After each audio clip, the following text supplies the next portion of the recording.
Hey, so if you've spent any time at all in the .NET world, you have definitely dealt with collections. But, there's this critical divide. You've got the old school non-generic collections, and then you have their modern generic counterparts. Today, we're going to break down exactly what separates them, why it matters so much, and which one is the clear winner for your code. So here's our game plan. We'll start with a quick refresher on what a collection even is. Then we'll step back in time to see the problems the old non-generic way created. After that, we'll see how generics came in and solved all those problems, put them head to head, and then wrap up with a really clear verdict on what you should be using. All right, so before we dive into the whole generic versus non-generic debate, let's just make sure we're all on the same page with the fundamentals.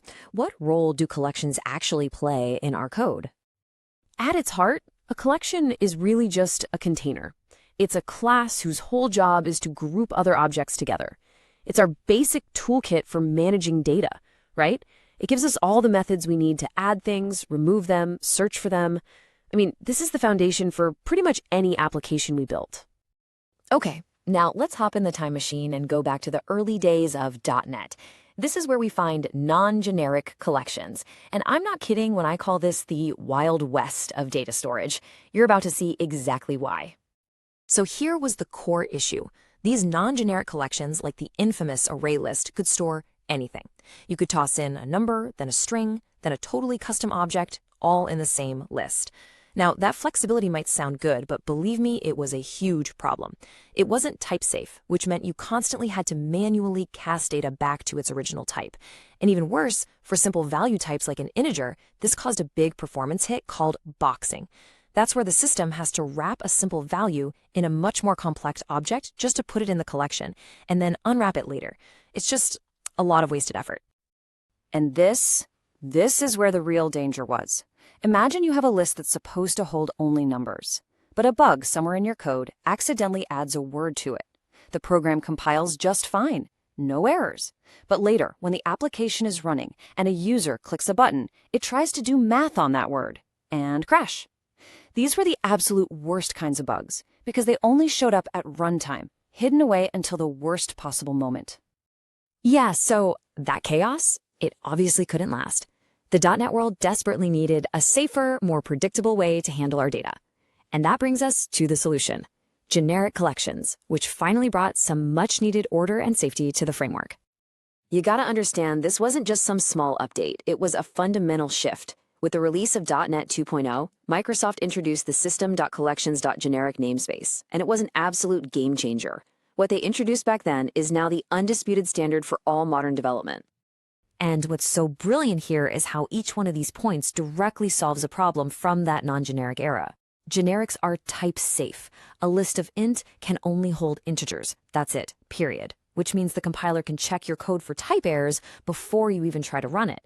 And because the type is known right from the start, there's no need for all that costly boxing and unboxing we talked about, which gives you a major boost in performance.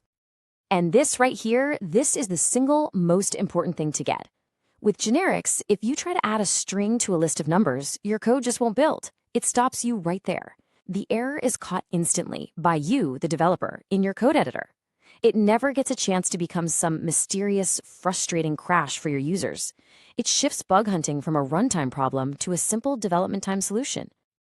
Okay, so we've covered the theory. Now let's make it really concrete with a direct comparison and see how this whole evolution plays out with the collections we use every single day. This table just lays it all out perfectly, doesn't it? You can see this clear line of succession. The old, unpredictable array list is directly replaced by the safe, efficient list T. The hash table gives way to the far more powerful and type-safe dictionary T-key T-value. For just about every non-generic collection, there is a modern, strongly typed generic equivalent that is better in every meaningful way. And here's the final nail in the coffin, really. As the .NET framework evolved, developers needed new, more specialized collections, like a HashSet, which is awesome, by the way, for guaranteeing that every item in it is unique. Well, they didn't even bother making a non-generic version.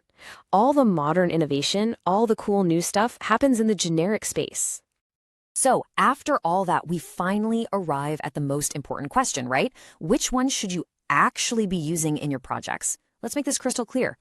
The answer is incredibly simple.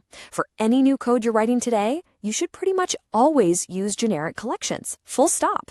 They're safer, they're faster, and your code is just way easier for everyone to understand. The only real reason you'll even run into non-generic collections anymore is if you're maintaining old legacy projects, code written before .NET 2.0. They exist today purely for backward compatibility, not for new development. So let's boil it all down to a super simple guide. Number 1, do you need type safety? Of course you do. Choose generic. Number 2, do you need maximum performance? Yep, choose generic. Number 3, are you maintaining some really old code? Okay, then you might see non-generics. That's really the entire decision tree right there. So when you think about it, a whole category of nasty invisible bugs was basically erased just by introducing type safety to collections. It really makes you wonder, what are the invisible problems that we're still dealing with in our code today? What's the next big leap forward in language design that's going to make our code even safer and our lives even easier? It's a fascinating question to think about and a great place to leave it for today.